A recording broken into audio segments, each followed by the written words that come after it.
नमस्कार दोस्तों, स्वागत है आपका भक्ति मंत्र में। दोस्तों, श्रावण मास में शुक्ल पक्ष की पंचमी तिथि को नाग पंचमी का त्योहार मनाया जाता है। हिंदू धर्म में नागों को बहुत ही ऊंचा स्थान दिया गया है। भगवान शंकर स्वयं भी गले में वासुकी नाग को धारण करते हैं और भगवान विष्णु शेष नाग पर विराजमान है। नाग देवता की मदद से ही समुद्र मंथन सफल हो पाया था। इसी कारण हिंदू धर्म में नागों की पूजा की जाती है और उनको प्रसाद चढ़ाया जाता है और उन्हें अत्यंत शुभ माना जाता है।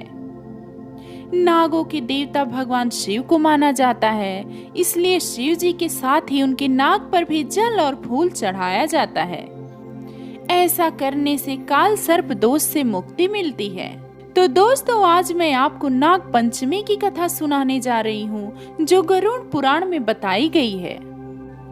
एक समय की बात है, एक गांव में एक औरत दूध बेचा करती थी। उसकी एक बेटी थी जो बहुत ही संस्कारी और सरल स्वभाव की थी। उसकी माँ का नियम था कि वह रोज दूध उबालकर उसे ठंडा करके अपने घर के आंगन में रखती थी और घंटी बजाती थी। वहाँ जितने भी सांप होते थे वह दूध पी लेते थे।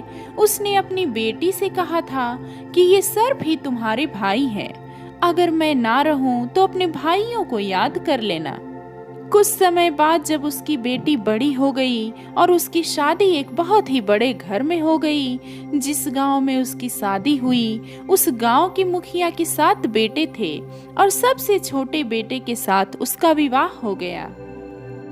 7 बहुओं में छोटी बहू सबसे ज्यादा संस्कारी थी और बाकी की बहुएं उसको ताना मारती थी कि तेरा तो इस दुनिया में कोई नहीं है। एक माँ थी, वह भी मर गई। ऐसा सुनकर वह किसी से कुछ नहीं कहती थी।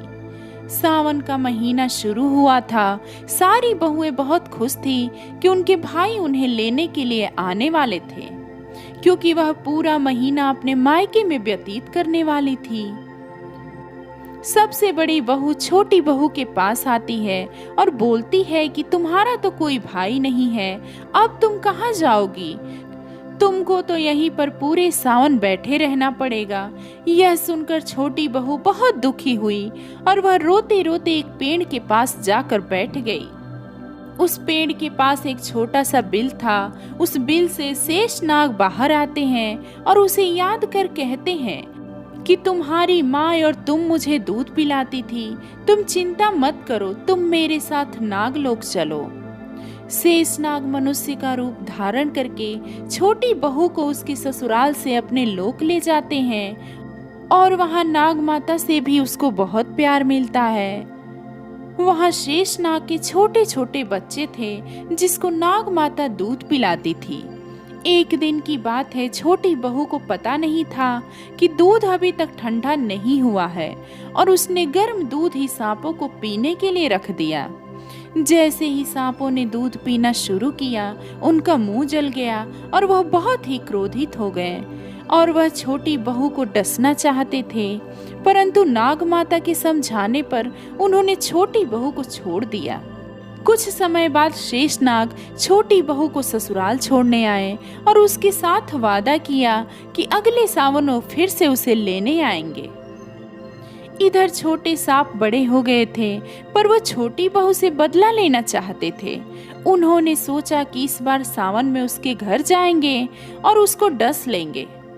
सावन का महीना शुरू हो गया। छोटी बहू को पता था कि उसके भाई आने वाले थे, इसलिए उसने एक दिन पहले ही अपने भाइयों के लिए ठंडा दूध, मीठी रोटी और फल वगैरह रख दिया था।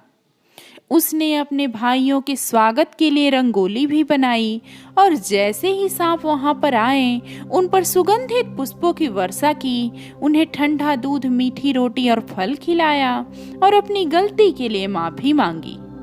उसके बाद उन सांपों को विश्वास हो गया कि गलती से उनका मुंह जल गया था और उन्होंने खुश होकर छोटी बहू को बहुत ही खूबसूरत मोतियों का हार दिया और उससे वादा किया कि जो भी हम सांपों को इस तरीके से सावन में ठंडा दूध पिलाएगा, उसे सर्प दोष कभी नहीं लगेगा।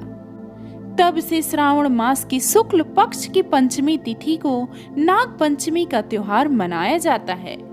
इस दिन सारी औरतें नाग देवता को भाई मानकर ठंडा दूध, मीठी रोटी, फल फूल आदि से उनकी पूजा करती हैं। तो दोस्तों, ये थी नाग पंचमी की कथा। आपको यह कथा कैसी लगी, आप कमेंट करके जरूर बताएं। अगर चैनल पे नए हैं तो मेरे चैनल को सब्सक्राइब करना बिल्कुल भी ना भूलें। मिलते हैं कुछ और नई जानकारी के साथ, तब तक के लिए नमस्कार।